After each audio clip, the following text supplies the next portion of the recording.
Obviously, when taking a video, you want to be just notice, like, just know your surroundings when you're taking the video. Know what the lighting looks like, shadows. Kind of depends what you're taking videos of. Obviously, if it's a person, you want your face well lit. You don't want them to be too dark or things overexposed or underexposed. And what's so interesting with video is it's like, you take your phone and you just kind of do it, and it usually looks okay.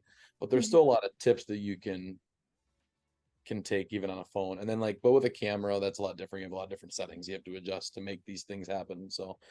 Um, so all those different, there's a lot of different things with video. Like I said, surroundings, lighting, and then just, I mean, those are gonna be the main things. But then the biggest thing with video is really the audio, because I think audio makes up 75% of the video. I mean, really, like, if you're watching a video and it has crappy audio, you're not going to keep watching that video. Like, imagine if right now you just couldn't hear me and I was just taught, like, you wouldn't care at all. So, like, the audio is really what matters. That's the thing that's going to, like, in our minds, going to, like, trigger us to watch that. And whether that's like the music choices you make or just having good audio, using good mics or something decent. You see a lot of people on like TikTok or Instagram or whatever that use like those little Rode mics you clip on, they go into your phone, like things like that help a lot. Or just be aware of your surroundings when it comes to, is there a truck driving by? Is my air conditioner running? Mhm. Stuff like that. Just be aware of background noise. So at my job now, it's funny, we like to get our sales reps across all of our stores. We try to get them to do like used equipment videos, just talking about, like, hey, here's a X9 combine. It has this many hours, blah, blah, blah, blah, blah. Just talking about the piece of equipment that's for sale. Mhm. And we have a whole like do's and don'ts of video, actually. So it's funny because the things I'm saying is pretty much what's on there. And they're using just their phones. Mhm. They don't have any fancy mics. They don't have anything. They just got their phones. And but we just tell them, like, try to keep when you have the person on camera talking about it, try to keep it somewhat close so it's picking up good sound. Be aware of your surroundings. Don't be by the highway, or if you are, wait for the truck to pass before you start recording. Um, be aware of which side you're on, where the shadows are. Um, and then another big point is, I think you and I probably both know, in journalism school, you're drilled to, horizontal, horizontal, horizontal. That's what it always is. But I Mhm. think now, ever since switching from news into more marketing and more creative, we're doing a lot more vertical stuff. And I think, like, it depends what your application is going to be. If this video is going to go on the news, do Mhm. horizontal. If it's going to be on your TV, do horizontal.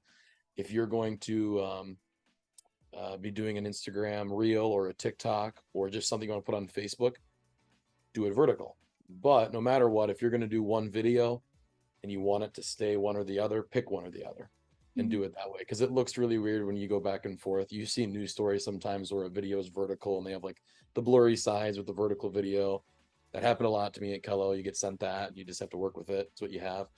But if you're the one creating it, don't go back and forth between horizontal and vertical. With my DJ business, I did that like a month ago. I did a quick couple horizontal videos, and then I did the rest vertical. And there was they like kind of just stick out. They don't look as good. So that's a big one now, especially with how much vertical video is, how big it's gotten in the last 10 years. So Oh yeah.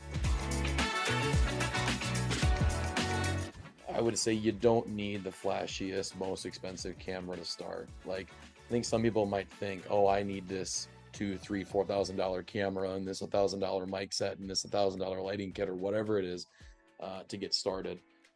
Like, how many creators out there are using their phones and getting a huge following, just stuff like that. So that just shows that you don't need all the fancy stuff Mhm. to get started. So, like, if you want to get started in video, I guess don't just think just because you don't have the fancy stuff doesn't mean you can't get started.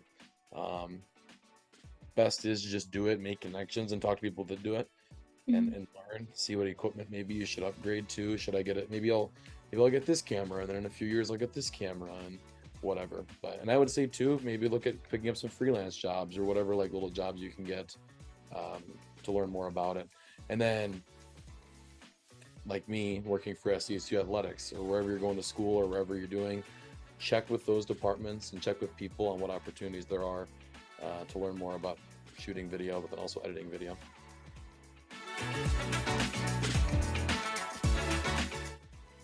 Audio has always been big, just like knowing that you're getting good audio. Tyler Merriam at SDSU was always one. He's a radio guy, so he's big on the audio part, and he was like always drilling into me, excuse me, how you have to have good audio. You have to get a good, like if you have a microphone on a podium for Justin Sell is giving a speech, and you have a microphone at the podium, you need to be able to either put a mic up there and have it run to the camera or tie into the sound system. So since then and through that job, I've always learned, make sure to tie the audio of something like that into your camera and always monitor your audio with headphones.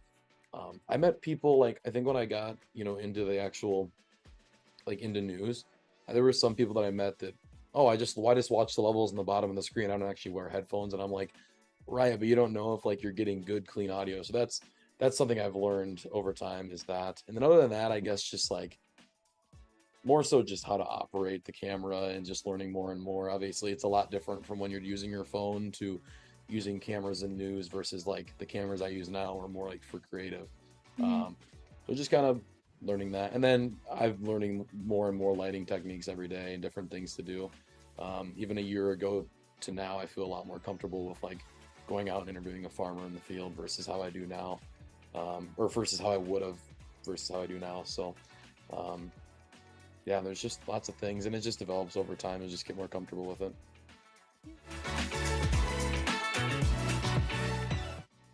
Video tells the story, really. Whether it's in news, it's a news story. Everybody's seen those.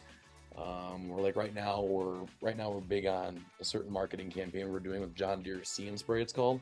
And that's big. Like that's a huge campaign. I actually, this next week, I'm gonna have a huge, like, kind of, we'll call it mini documentary, but it's not. It's just like a longer form video that's really telling the story of how we've supported our customers and sold the product and how it works throughout the, like, just about this product the entire year. How is C&B trying to become one of the best sellers of this product across all dealers, and really we're just trying to tell a story. So if it's, whether it's like that, you're just following them throughout the year and you're trying to tell that story, or is it just a quick little Instagram reel talking about a forklift or something that we have, something like that. So it's in video, you're always visually telling the story. You can read a newspaper and you can visualize things in your head, but video really pulls that all together in a different way. And that's where you've just got to have that good audio and kind of really draw your viewer in, because if you don't, they're not going to watch. So that's the thing too about video. It's almost become like so big in our lives now that you've got to have a good video with a good hook for someone to watch it.